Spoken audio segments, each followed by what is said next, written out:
on. It's 1 minute, 1 minute to go. Let's go. Come on, you can see it. Let's go, go, go, go, go. Sarah.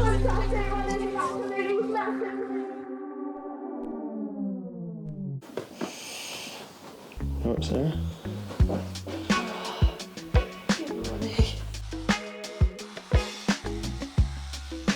Good morning. It is sub 20-minute attempt for a 5k day today. We're currently staying at my parents' house because I've moved further away to where the race is. Producer Owen is on his way. Andy hopefully is on his way. But I'm feeling quite excited. But first, I need to go pick up Herbert's poo that he did at 6 a.m. Don't have that.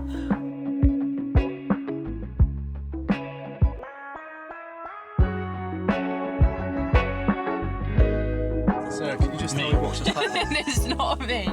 Right, so my mum was happily playing with Herbert in the garden. The guys were putting the bike in the car. I was like, lovely, today's going so perfectly. I go to put my shoes on and my parents have a little stair gate for the dog, and I cannot describe how badly I just stubbed my toe on that stair gate.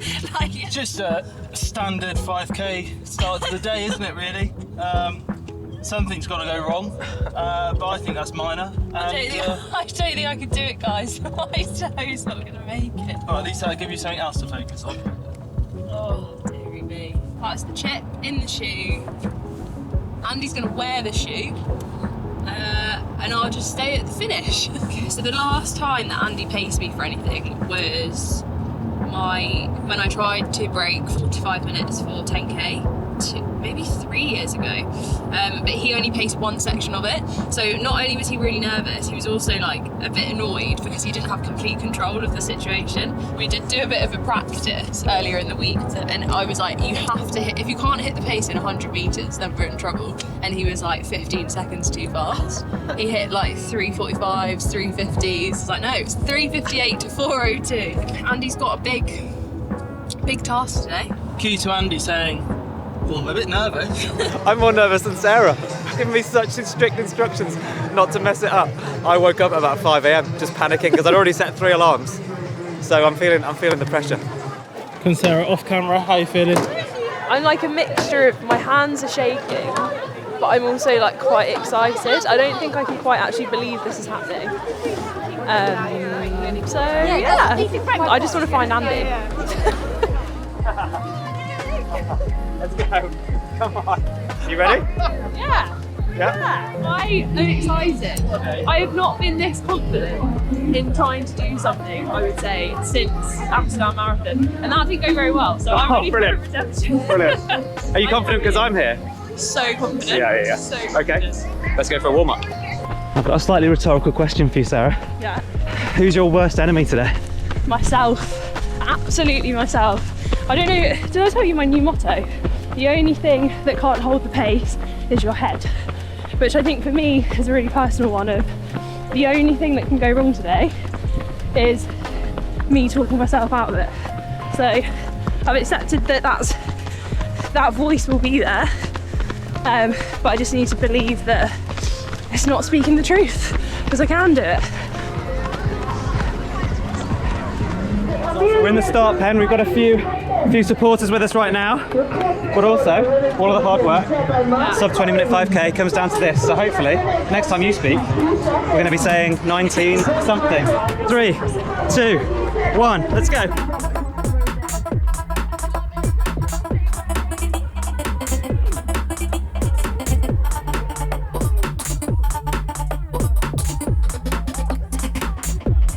I told Andy my pace in the first kilometre needed to be between 3:58 and 4:02 per kilometre, otherwise I was going to crumble. I think this is because I wanted to be set up for success, and in the first kilometre you want to be bang on the pace or even slightly slower just to avoid the fear of hitting the wall or burning out.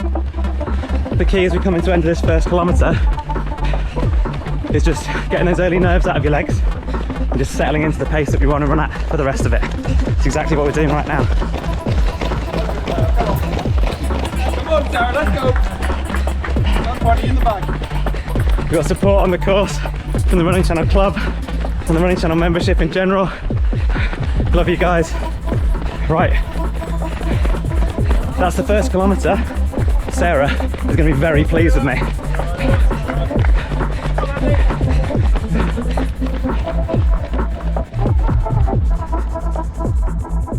The first 2 or 3 kilometres of a race is what I fear the most, especially in a 5k race. In the past, I've experienced a really overwhelming wave of pressure because for me, the first few kilometres is make or break. But going into this race, I wanted to channel that fear into motivation. I wanted to control my fear rather than letting my fear control me. But as soon as the race started, I did a very, very bad job of this. Now's the time when I start to panic in a 5k. So now's the time for you not to panic because I'm doing all the thinking for you guys. Just relax. It's all good. This is the hardest bit because it's the furthest bit from the finish. But once we get through this, every single step takes us closer to the finish.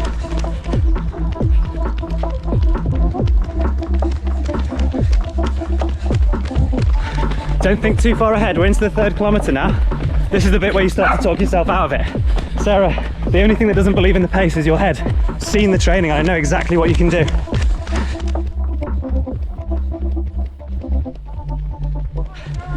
Yes, there we go. Got in-race support. I love that. So I'm hijacking now in the 3rd kilometre while Sarah's a captive audience. And I've got loads of stuff written on my hand that I'm supposed to talk about. But I want to talk about the Running Channel Club. Sarah's got a really specific race goal, which is to run a sub 20-minute 5k. But even if that was to run her first ever 5k, run a marathon, whatever it might be, that's why the Running Channel Club exists. We put you into tribes of people who are chasing things just like you. And we've even been told it's saved marriages and friendships because people were able to talk about running with someone. There you go. Oh, just back up this little bit, we're going to dig up this hill. Going to interrupt this public service announcement to give Sarah a bit more encouragement. Don't kill yourself here, it's just a little bit, just a little squeeze. It's a little hill. You got it, you got it. This is the tough bit and then we're done. Okay?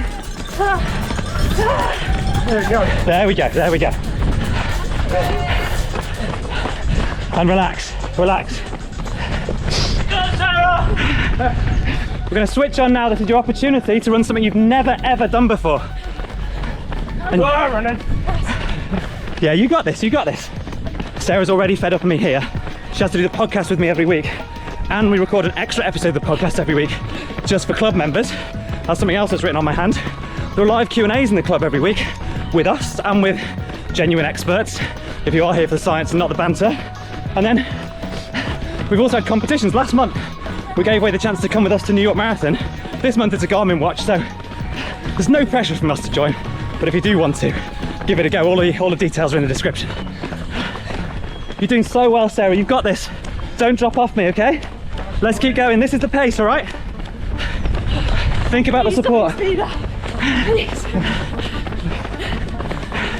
You've got it. You've got this. You're your own worst enemy. You know that I'm annoying and I'm not going to shut up. The only way to make me shut up is just to keep up. Let's go. Sarah's doing so well. Something she's never ever done before in her life. She's going to take this opportunity right now. Andy's mantra of "this is your opportunity" was exactly the motivation I needed at this point. I'm guilty of allowing negative thoughts to enter my head when I start to feel discomfort and pain in a race. I needed firm positivity, that voice reminding me this is why you're doing this, and someone to reassure me that I was on track and to block the negative thoughts from entering my head. At this point in the race, I had spent a long time telling myself to just drop out. I still had no idea what pace I was running, but Andy telling me to kind of seize the opportunity and just push a little bit harder in the moment kept me from stopping, kept me from walking, and just kept me keeping my head down and driving towards the finish line as fast as I possibly could. Right, we're going to squeeze every minute. First minute with me, let's go. Little squeeze. Yes, you can. Yes, you can. That's your head. It's not your body. I promise you, there's more in there than you think. Let's go. I'm coming back to run with you. Come alongside now, let's go. Change of tactic. The guy in the purple, and we're gonna go straight past him. What do we talk about on the podcast? We're gonna crush his spirit. Let's go. I know we love a cliffhanger or a nail biter, but I can't explain how close this is. Come on, it's 1 minute to go. Let's go. There we go, look. 1 minute, come on. You can do absolutely anything in the world for 1 minute. Yes, Sarah, that's it. Yes. Go. Yes. Go. Yes, come on. Come on, Sarah. Squeeze, squeeze. Come on, you want this. It's so close, Sarah, come on. We'll turn this corner and we're going to sprint as hard as you can. Let's go. This is the corner. Let's go, Sarah. You can see it. Come on. Come on, you can see it. Let's go, go, go, go, go. Ah, come on. You can do it. You can do it. Let's go.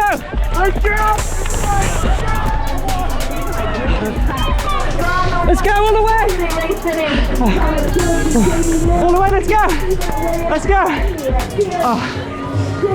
Oh. You did so well. I know. I know.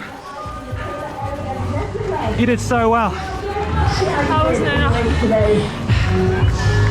Your best on the day is always enough. Your best on the day is always enough. Oh, guys. I'm sorry. Never apologise. Oh. Great job, buddy. Thank you. Well done, Dave. So close. I'm in trouble. I'm going to pay for this. Hey. Andy, well done. Thank you very much. Sarah, how'd you get on? Next time. And welcome to the finish line. You have 12 Sarah. fantastic runners. You've absolutely smashed it today. Push yourself to the very end. Today's the day where I'm allowed to be pissed off. Yeah. And I'm pissed off. Okay, I feel incredibly personally responsible. How are you feeling? You don't need to feel responsible. I'm just annoyed, like, at that. I feel like I don't thrive when all of the pressure is on me, and that was all of the pressure on me. In the first step, I was like, I can't do it. Ah, well, you can't do what? You can't run 30 seconds faster than you've ever run before in your life. Yeah, I know it was a PB, but that isn't what that isn't what I set out to do.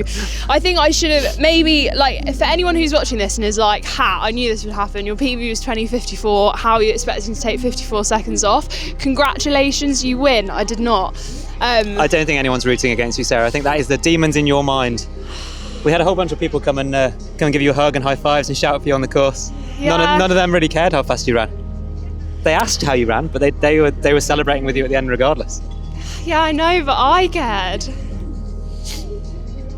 Would it have been satisfying for you to achieve something that you didn't care about?